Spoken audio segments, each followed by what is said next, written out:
SB25-003, the assault weapons ban, rebranded, has passed the Colorado Senate. Now what? Stay tuned.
Okay, so on the 18th, Colorado passed this assault weapons ban, basically. They don't call it assault weapons ban, but that's what it is. It's SB3, or SB25-003. This is the most heinous infringement on our Second Amendment that we've seen in the nation so far. So the Senate here in Colorado passed this bill on the first reading, and then on the 14th of February passed the second reading, like in the wee hours of the morning. And then on the 18th it passed the third reading. Now it passed with a 19-15 vote. All Republicans actually voted against the bill here in Colorado for the Senate, and 4 Democrats voted against it. But it still wasn't enough to kill it. We needed at least 5 more. So now what? Exactly. What the hell is going to happen now? Well, it has to go to the House. And when it does, it's going to go to a committee in the House. It has to be read 3 times in the House. And then from there, it would go to the governor's desk. This is where hopefully Coloradans can actually stop the trajectory of this bill. So I'm going to call on every Coloradan that is a Second Amendment advocate to write your representatives. Just write them. This is an email to your representatives, every single one of them. I will also ask you to write the governor, because he's the last stop. Whatever you send your representatives, send it to your governor as well, Governor Polis.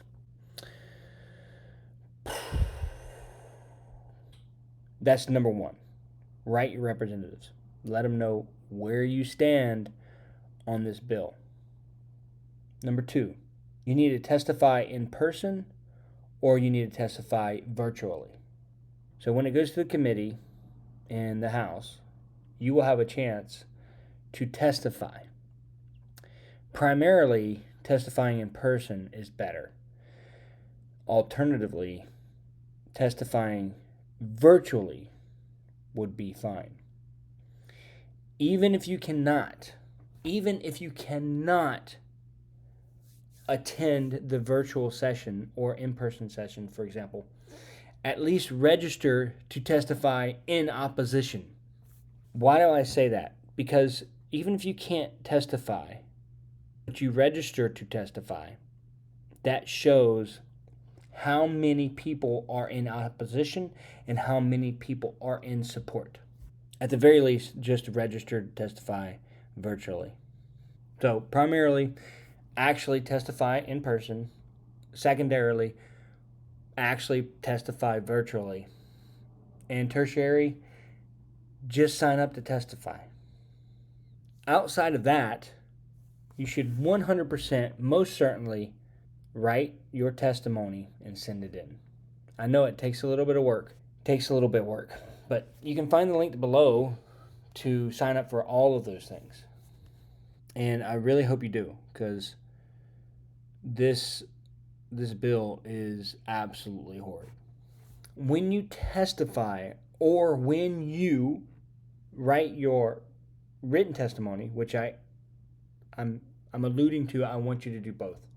Testify in person and testify written. I understand there's jobs and families and stuff like that, but at the very least, like I said, sign up to testify even if you can't do it. Even if you know you can't do it, sign up anyway. And also send in your written testimony.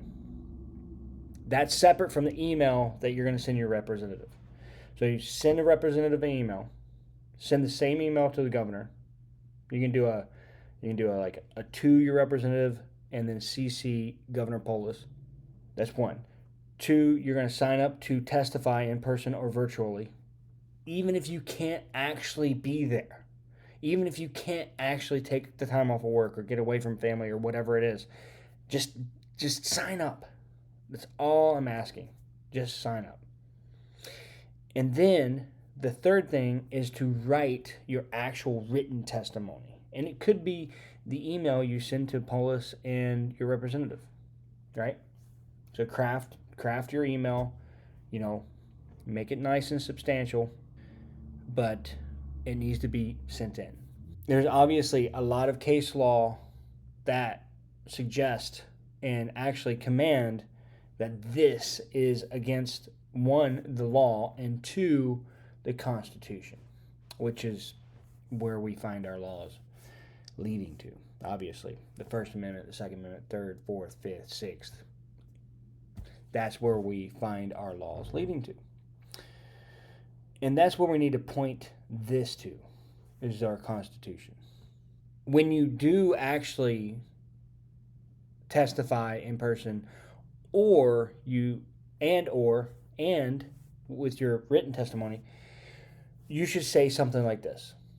And I mean this from the bottom of my heart. If you're a hunter and you're a shooter, or you're a collector, or you're whatever it is, the whole reason why you have a gun, you can't argue that reason.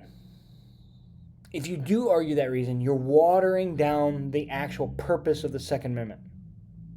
If you water down the actual purpose of the Second Amendment, anti-gunners will absolutely take those and they will use them against you. Just like in this bill.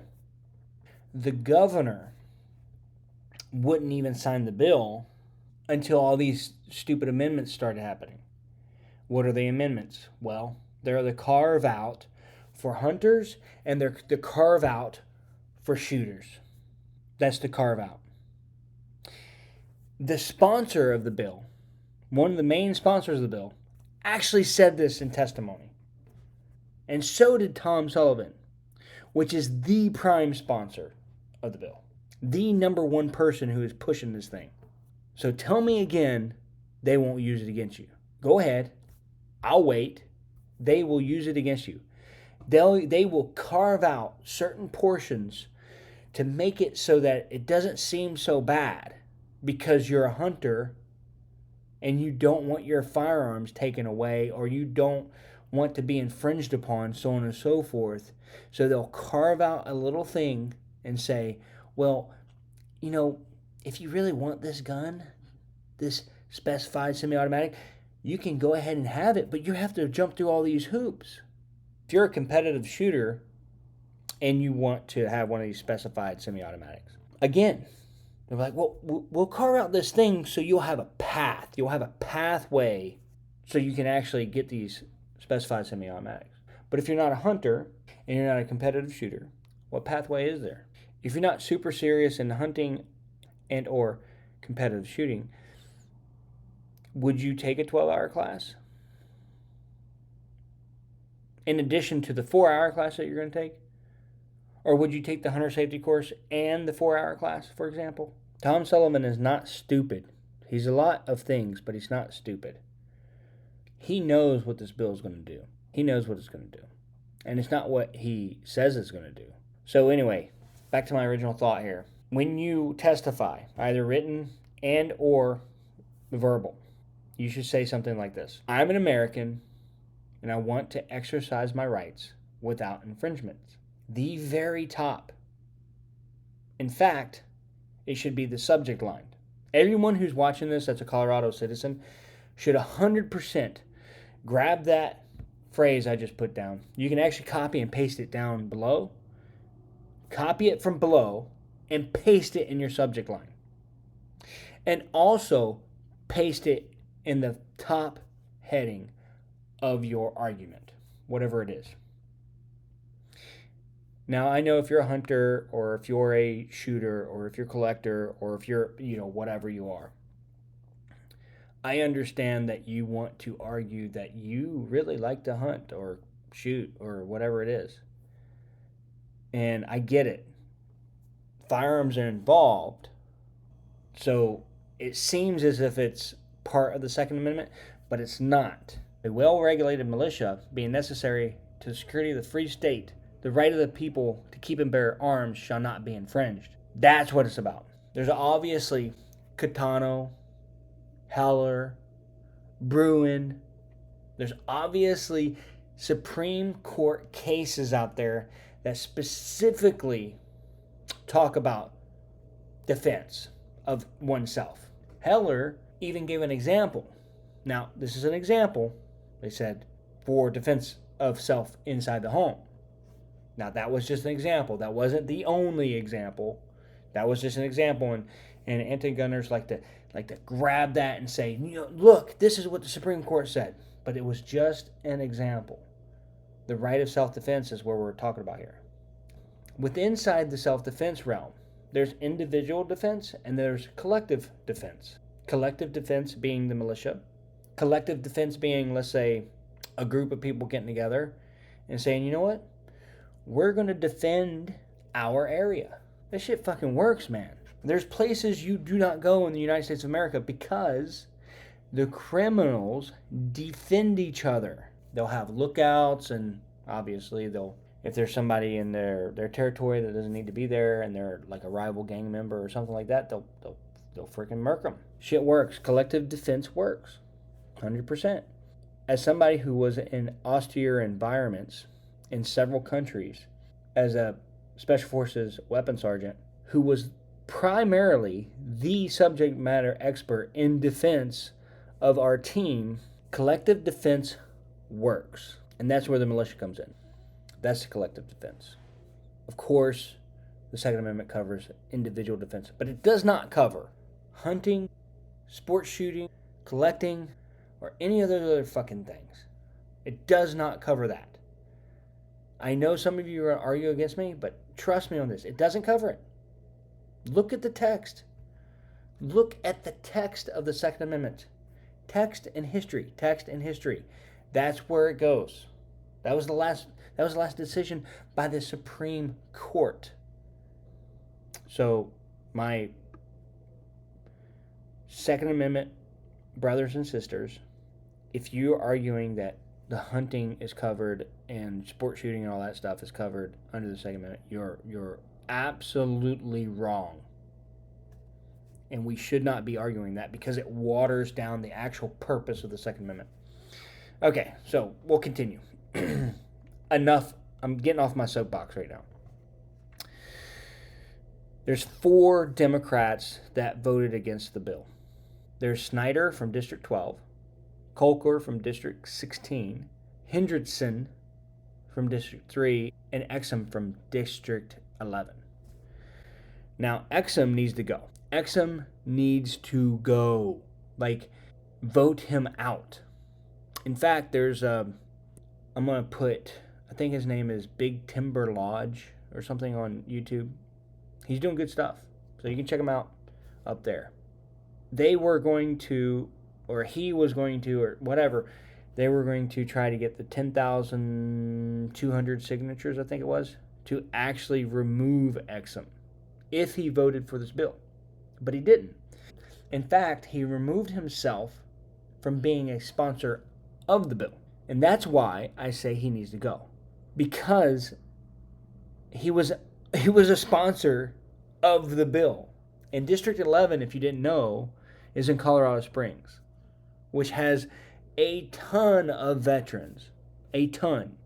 Now, some people argue, well, he tried to put an amendment for a carve-out for veterans. I don't think there should be a carve-out for veterans or cops or anyone for that matter. Because this bill should not exist in the first fucking place. This bill should not be even thought of. So there shouldn't be any carve-outs. And veterans, yes, I understand we would like to have some rights too. So do all the other Coloradans. And we have to stand as one. We have to stand as one people, not separated people. And when you start carving out things, oh, well, we're going to carve out this for veterans, and we're going to carve out this for police, and we're going to carve out this for this, and we're going to carve. Before you know it, we're a bunch of separated people. I got some truth serum in here, so you know I'm telling the truth. It's in the form of corlejo. We have to stand as one people. And when we stand as one people in unison, and we say the same thing, I'm an American, I do not want my rights infringed upon, for example, or I want to exercise my rights without infringement. And we tell our legislators, we tell them that we don't want any fucking carve-outs because we are all ready to either take it in full or not take it at all. And that is powerful. That's a powerful message. Imagine if we had said that in the beginning. Imagine if every single Coloradan was like, you know what? I don't like this bill. I'm not even going to entertain it. Imagine if every single one of our senators were like, I'm not even going to entertain the bill because I'm just going to vote against it no matter what. Imagine if we did that. Imagine if we said, there is no amendment that would make me want this bill. 0 amendments. 0 resolution. I really hope that you have made it this far. And if you have made it this far, hit the like button, hit the subscribe button, share this video. Because this is probably coming to a city near you if it passes here in Colorado. But I also hope that you made it this far because I hope that my words are resonating with you. Politicians are going to lie and manipulate and do all kinds of things just so they can get whatever they think is good passed. Here are some of the arguments you can make in your testimony. Okay? So number 1, and I'm going to read this because I think it's pretty good. I sat here and thought about how I was going to word this, and I'm going to read it verbatim, at least the title, and then I will start elaborating on what I'm talking about. Okay? So, number 1, they're making the Second Amendment an affluent right and preventing those who cannot afford the time, money, and effort to exercise their right. If you've been following Colorado politics, especially in the Second Amendment realm, you know that there's a new tax law coming up in April. 6.5% excise tax on top of everything else. There's a new concealed carry handgun law coming up in July, which in fact in El Paso County, they've kind of already enacted that because in order to get an appointment with the sheriff, you have to get one past 1 July. So you have to take the new course, which is an 8-hour course. And of course, that takes time from an instructor, which means that's more money out of your pocket. The new vehicle storage law, which is already in effect. The existing storage law within your home. All of these things take money from the individual. Obviously, right? So those are all things that take money from the individual who wants to exercise their Second Amendment right.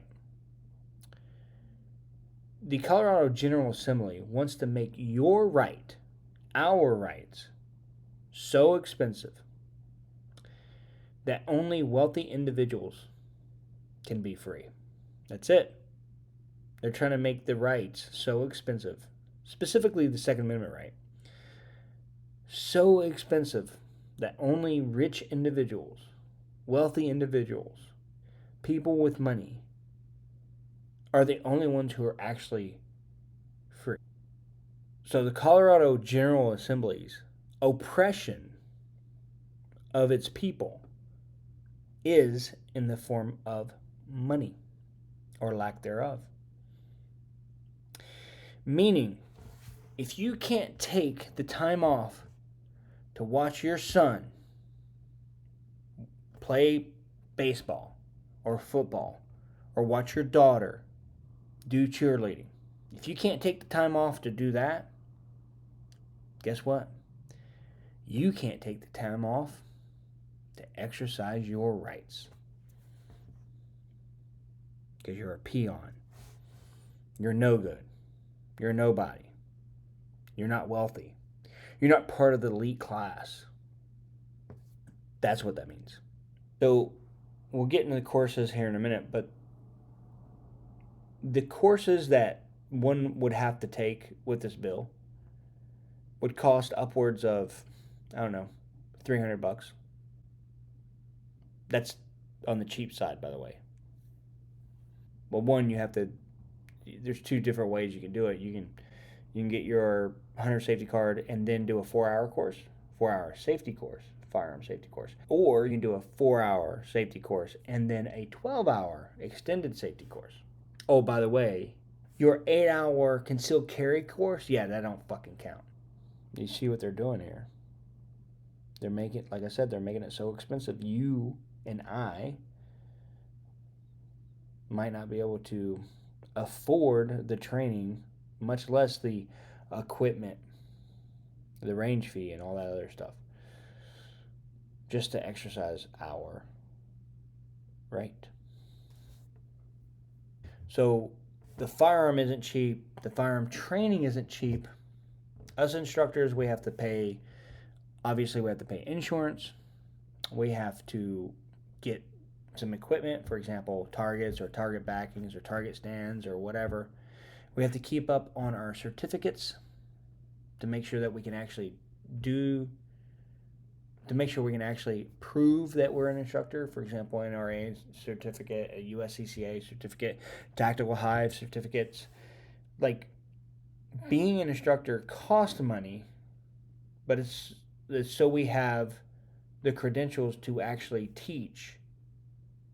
So back to my original thing, it's going to cost upwards of $300 at least for the two courses. That's two courses.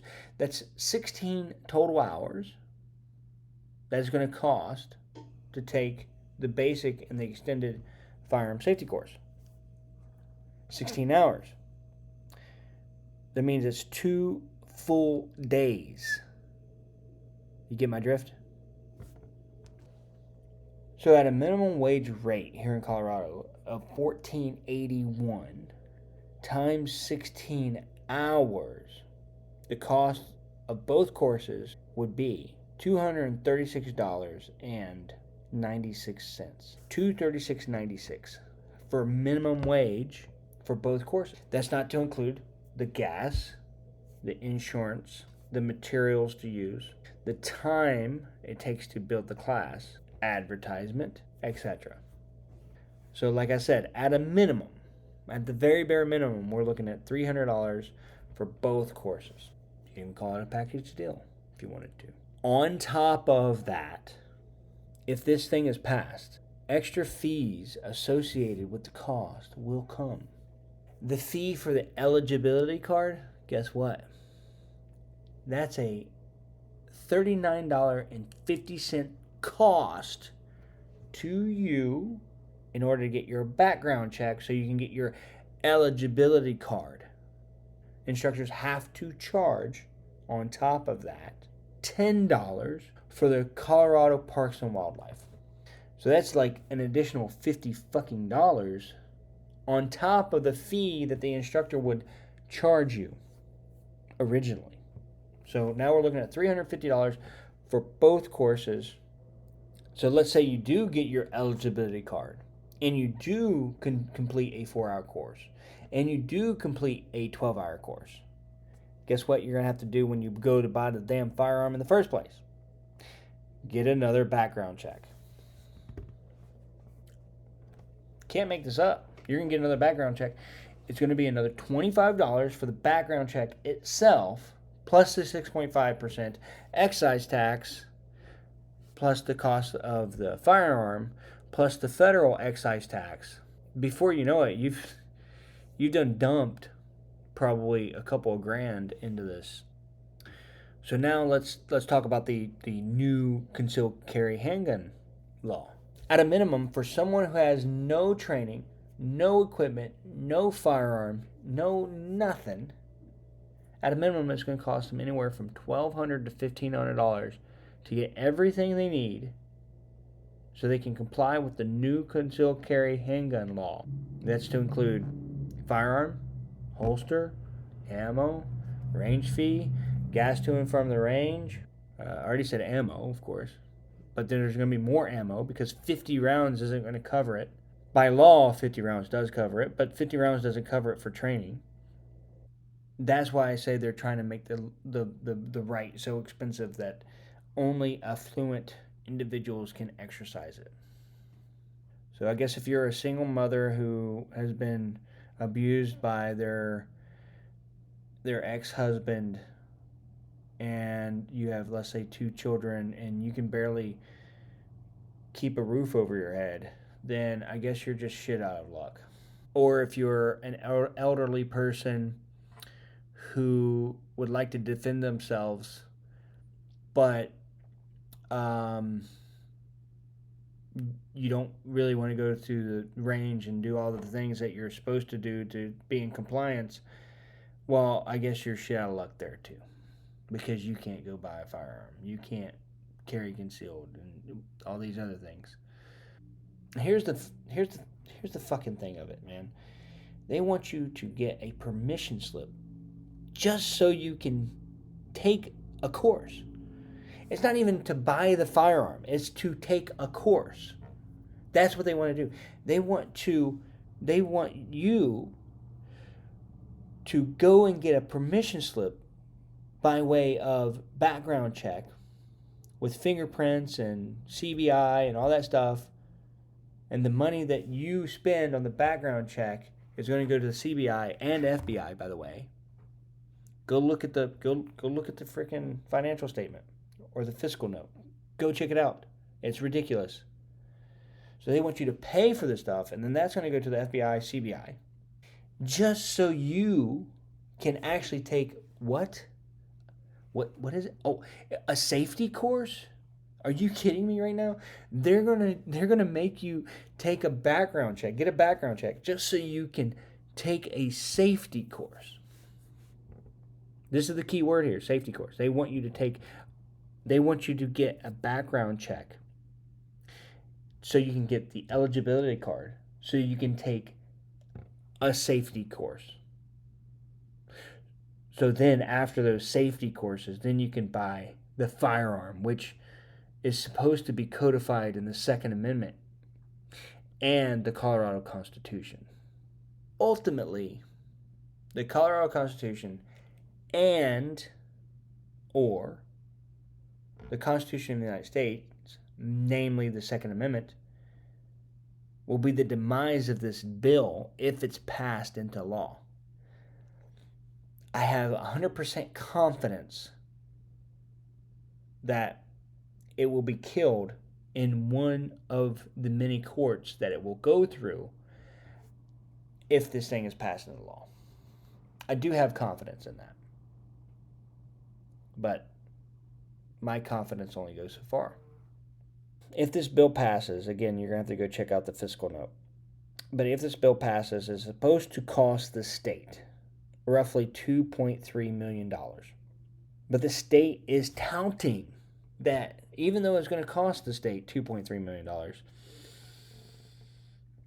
the citizens are going to pay for it. The citizens are going to ultimately pay for this damn thing. which shows you how much they think. It shows you exactly how much they think, or how many people they think are going to sign up for classes and get the card and do all that stuff. In fact, they say in the fiscal note, they estimate 50,000 people are going to sign up for this, for all this stuff. 50,000. 50,000. It's a lot of freaking people, man.